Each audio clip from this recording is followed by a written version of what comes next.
পবিত্র ঈদ মিলাদুন নবী সাল্লাল্লাহু আলাইহি সাল্লাম উদযাপন করা যাবে কিনা, অনেকে এটাকে জায়েজ মনে করে। এখানে আপনার অভিমত কি? দেখুন, আমি অভিমত না দিয়ে কয়েকটা প্রশ্ন রাখব, অর্থাৎ প্রশ্নের উত্তরে আবার পাল্টা প্রশ্ন আমি ছুড়ে দিতে চাই, বিশেষ করে যাদের এটা নিয়ে সত্যিই জানার আগ্রহ আছে। অনেকে তো প্রশ্ন লেখেন জানার জন্য না, প্রশ্ন লেখেন হলো ওনার পক্ষের মতটা বের করে আনার জন্য। আমি বলতে চাই যে সাধারণত আমরা সাধারণ মানুষরা যে হুজুরের ভক্ত, আমরা তার কথা শুনি। যে হুজুর মিলাদুন নবীর পক্ষের, তার ভক্তরা মিলাদুন নবীর পক্ষে কথা বলে এবং সেরকম দলিল খুঁজে বের করে সোশ্যাল মিডিয়াতে সেটা নিয়ে লেখালেখি করে। আর যে হুজুর মিলাদুন নবীর বিপক্ষে, ওনার ভক্তরা মিলাদুন নবীর বিপক্ষে তারা ক্যাম্পেইন করে, কাজকাম করে। আমার কথা হলো যে আপনি হুজুরদের পক্ষ বিপক্ষ না নিয়ে কয়েকটা প্রশ্নের উত্তর খোঁজার জন্য আপনি নিরপেক্ষভাবে চেষ্টা করেন। আপনি নিজে একটু সচেতনভাবে, সতর্কভাবে, অনুসন্ধানের দৃষ্টি নিয়ে এই প্রশ্নগুলোর উত্তর খোঁজার চেষ্টা করেন। আপনি শুধু উত্তর খোঁজার যদি সিরিয়াস চেষ্টা শুরু করে দেন এবং নিরপেক্ষভাবে চেষ্টা করেন, আমার বিশ্বাস যে আপনাকে আল্লাহ তাআলা হেদায়েত এবং সঠিক পথ যেটাই সেটা আল্লাহ তাআলা আপনাকে দেখিয়ে দিবেন। শর্ত হলো আপনি আগে গিয়ারটা নিউট্রালে এনে তারপরে খুঁজতে হবে। আমরা যারা গাড়ি চালাতে জানি তারা জানি যে গিয়ার, আপনার ম্যানুয়াল গিয়ার সাধারণত গাড়ি, এটা আপনার নিউট্রালে থাকার পর স্টার্ট দিলে গাড়ি স্টার্ট হবে। গিয়ার একটা দিয়ে রেখে দিয়েছেন আগে, এরপর আপনি স্টার্ট দিচ্ছেন, তাহলে গাড়ি কি হবে না? স্টার্ট হবে না, গাড়ি দৌড় দিবে, লাফ দিবে, সেটা সঠিকভাবে সার্ভিস দিবে না। এখন আপনি নিজে আগে মিলাদুন নবীর পক্ষের অথবা বিপক্ষের একটা গ্রুপের থেকে এরপরে বলতেছেন হ্যাঁ এই ব্যাপারে আপনি কি বলেন, কোরআন হাদিসে কি আছে, আপনি জানার চেষ্টা করছেন। এইভাবে আপনি আসলে সত্য জানতে পারবেন না। সত্য জানতে হলে আপনাকে নিউট্রালে থাকতে হবে, যে ঠিক আছে আমি এটা নিয়ে অনুসন্ধান চালাই, পড়াশোনা করি, স্টাডি করি এবং আমার স্টাডির পর নিরপেক্ষভাবে সত্যিটা জানার জন্য আমি চেষ্টা করি। আল্লাহ তাআলার কাছে দোয়া করি আল্লাহ যেন আমাকে হেদায়েত করেন, গাইড করেন, তাহলে আপনি ইনশাআল্লাহ সঠিক পথ পাবেন। এবার আসেন প্রশ্নগুলো কি কি। এক নম্বর প্রশ্ন হলো, নবী করিম সাল্লাল্লাহু আলাইহি সাল্লামের যেদিন জন্ম হয়েছে, মিলাদুন নবী মানে হলো নবী সাল্লাল্লাহু আলাইহি সাল্লামের জন্ম, এটাকে কেন্দ্র করে উদযাপন, আনন্দ ইত্যাদি।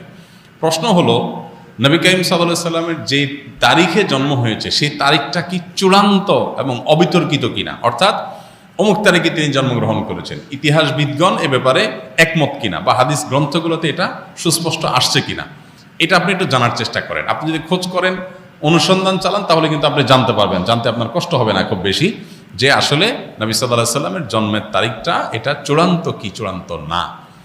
আপনি যদি অনুসন্ধান করেন, আপনি দেখতে পাবেন যে নবী সাল্লাল্লাহু আলাইহি সাল্লামের জন্মের এক্সাক্ট তারিখ নিয়ে ইতিহাসবিদদের মধ্যে নানা রকমের মত আছে। তাহলে কিভাবে আপনি চূড়ান্তভাবে একটা দিনকেই নিশ্চিত করে ধরে সেদিনকে আপনি উদযাপনে যেতে পারেন? নাম্বার এক, আপনি খোঁজার চেষ্টা করেন যে ওনার জন্মের তারিখটা এটা কি সুনির্ধারিত, অবিতর্কিত, নাকি এটা নিয়ে নানা মত আছে, আপনি একটু পড়াশোনা করার চেষ্টা করেন। নাম্বার দুই, নবী করিম সাল্লাল্লাহু আলাইহি সাল্লামের জন্মের তারিখটাকে তিনি নিজে উদযাপন করেছেন কিনা প্রতি বছর, এটা আপনি একটু জানার চেষ্টা করেন।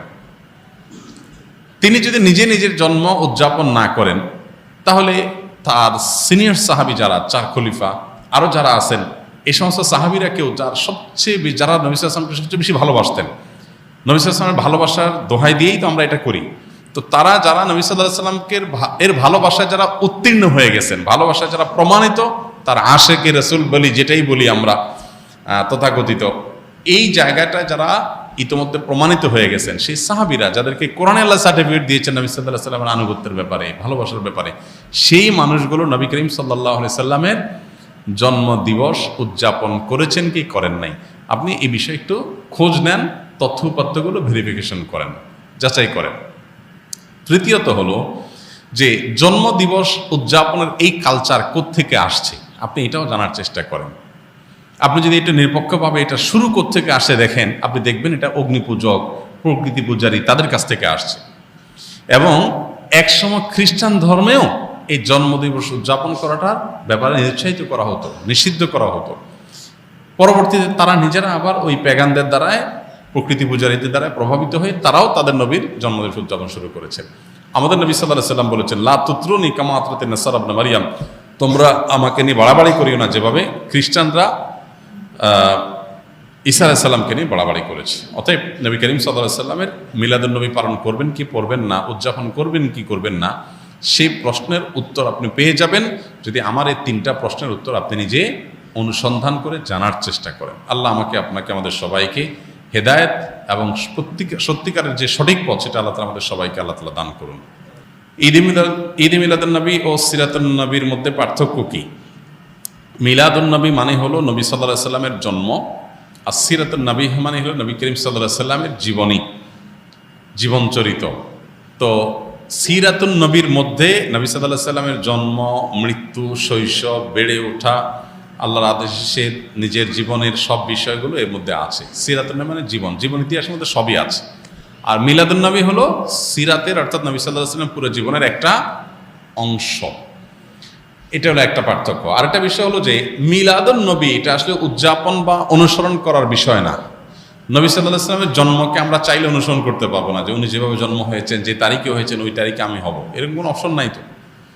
কিন্তু সিরাতুন নবী যেটা, এটা কি করা যায়? অনুসরণ করা যায়। নবী সাল্লাল্লাহু আলাইহি সাল্লামের জীবন চরিত দেখে দেখে সেই অনুযায়ী আমি আমার জীবনকে গঠন করলাম।